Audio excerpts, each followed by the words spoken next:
Nogotirto Algae Park merupakan pusat penelitian dan pengembangan produk-produk berbasis mikroalga, khususnya spirulina yang terletak di Nogotirto, Gamping, Sleman, Yogyakarta. Nogotirto Algae Park berawal dari inisiatif yang dikembangkan bersama oleh Profesor Arif Budiman dari Departemen Teknik Kimia Fakultas Teknik UGM dan Dr. Eko Agus Suyono dari Fakultas Biologi UGM.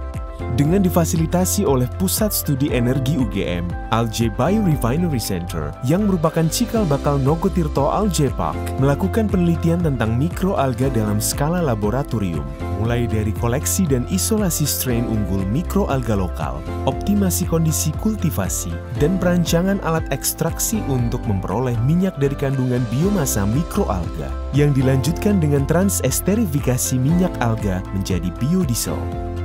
Nogotirto Algae Park dibangun pada tahun 2015 dengan tujuan untuk mengembangkan kultivasi mikroalga dalam skala pilot dan medium.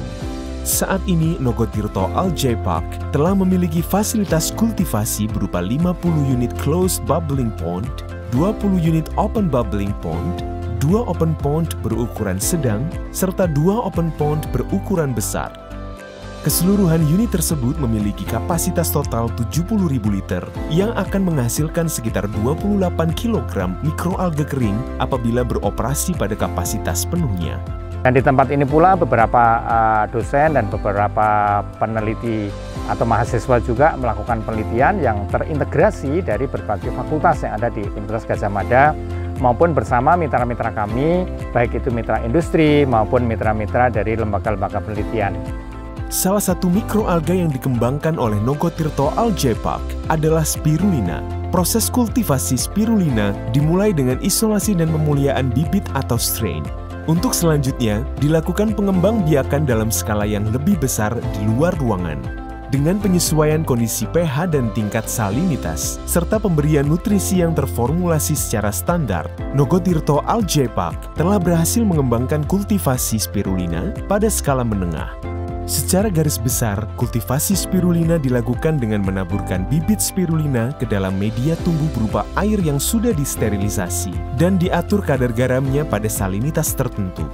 Untuk memastikan tumbuhnya spirulina, pemberian nutrisi dengan takaran tertentu dilakukan bersamaan dengan penaburan bibit spirulina ke dalam media kultivasi.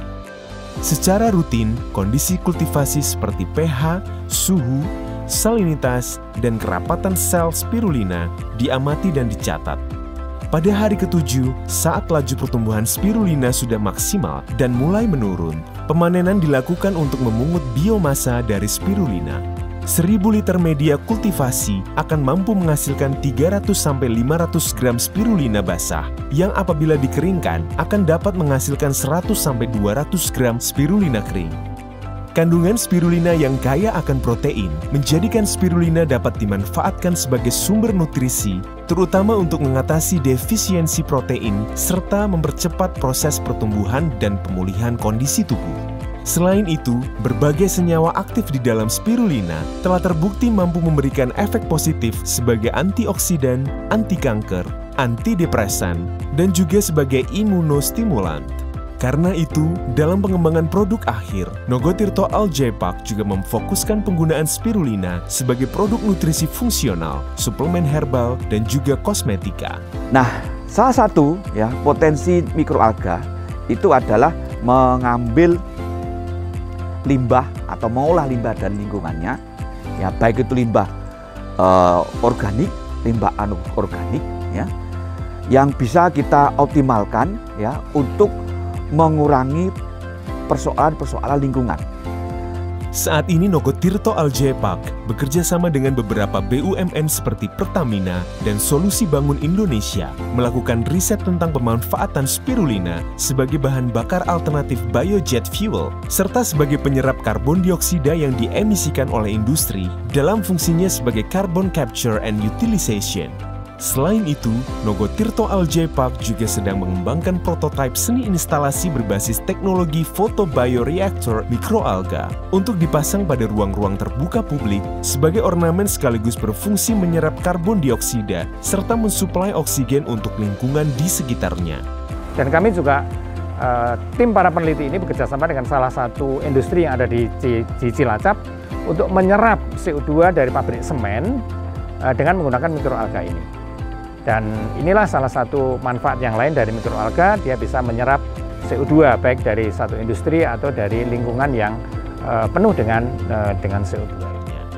Kegiatan riset dan pengembangan yang dilakukan Nogo Tirto Aljepak semakin kuat dan terarah ketika pada tahun 2020, pusat riset ini ditetapkan oleh Direktorat Jenderal Pendidikan Tinggi, Kementerian Pendidikan Kebudayaan Riset dan Teknologi sebagai salah satu pusat unggulan ilmu pengetahuan dan teknologi dengan nama Center of Excellence for Microalgae Biorefinery.